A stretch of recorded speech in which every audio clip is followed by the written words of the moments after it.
চলতি মৌসুমে কুষ্টিয়ার কুমারখালী উপজেলায় 14,965 হেক্টর জমিতে চাষ হয়েছে আমন ধান। মাঠ জুড়ে ধানের সমাহার, তবে আনন্দ নেই কৃষকের মনে।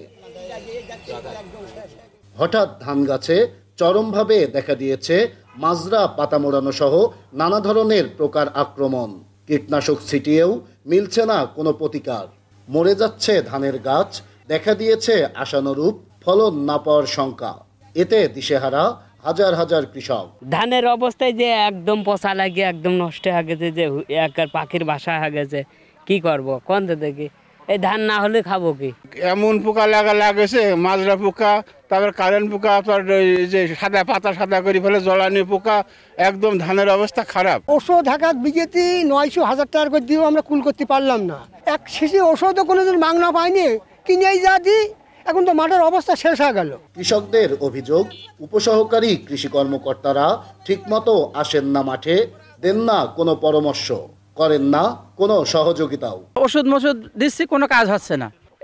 এরা স্বামী স্ত্রী দুজনে অফিস করে, এদের আত্মীয় স্বজন নিয়ে এরা যা কিছু আছে আত্মীয় স্বজনের সাথে ভাগ বন্টন করে বিক্রি করে বা করে, আমরা দেখিনি। সার ফাঁস কেউ কিছু পাইনি আজ পর্যন্ত। আমরা নিজেরাই পরামর্শ করি, ডিলারের সাথে করে আমরা মাঠে ধান জন্মাচ্ছি। আর ধান তাও রোগ বেলায় সৃষ্টি করে ধান বসে যাচ্ছে। ফিল্ডে কোনোদিন সে আসেনি, আর তার খোঁজও পাওয়া যায় না, মোবাইল গেলে ফোন ধরে না। আমাদের সার ফাঁস দেয় না, কিছু দেয় না, কোনো ওষুধ দেয় না। এরা কি করে পোকামাকড় কি ধান মান শেষ হয়ে যাচ্ছে। কিরা অফিসার আর কিরা মহিলা অফিসার, কিরা পুরুষ অফিসার আমরা কে চিনি নি। বোর্ডে গেলে আমরা কেউ পাইনি, কেন্দ্রে যাও আমরা তার কেউ পাইনি, যেটা পরামর্শ নেবো। আমার মাঠটা আপনারা পরিদর্শন করে দেখেন, আমার মাঠ শেষ হয়ে গেছে। আমরা খাবো কি আর কি খাই আমরা সালপাল মানুষ করবো, বাঁচবো? আমরা এর একটা সুবিচার সুব্যবস্থা আপনারা করেন। তবে কৃষকদের সব অভিযোগ মানতে নারাজ উপসহকারী কৃষি কর্মকর্তারা।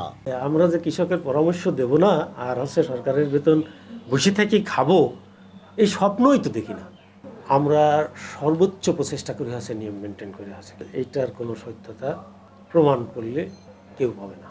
সরকারি যে নীতিমালা আছে সেই নীতিমালা অনুযায়ী কিন্তু আমি 15 দানার মালগুলো চাষিদের মাঝে দিই।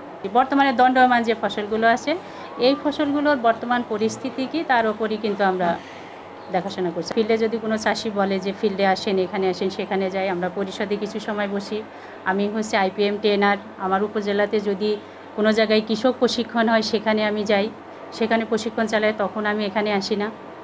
যখন মনে করি আমার 2টো যদি স্কুল থাকে বা 3টা স্কুল থাকে, সপ্তাহে দেখা যায় 3 দিন আমি বাইরে থাকি।